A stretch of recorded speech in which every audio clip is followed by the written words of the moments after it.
heißt, Sie stehen nicht in der Gefahr, dass Sie sich mit irgendetwas wieder anstecken, was mit Ihrem verstorbenen Mitbewohner ist. Das eine.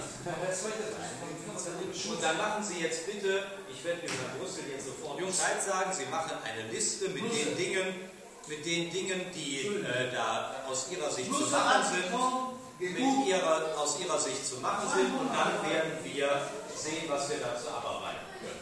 Und jetzt möchte ich Sie bitten wieder, ich möchte Sie jetzt einfach nur bitten, ich möchte Sie jetzt nur noch bitten, in die Gerusstraße zurückzukehren.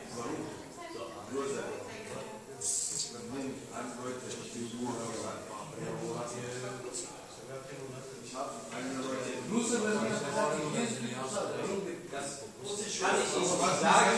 Bitte machen Sie mit dem Herrn Brüssel zusammen eine Liste und wir werden ganz kurzfristig sehen, was wir machen. Jetzt leeren Sie bitte in die Nominierung.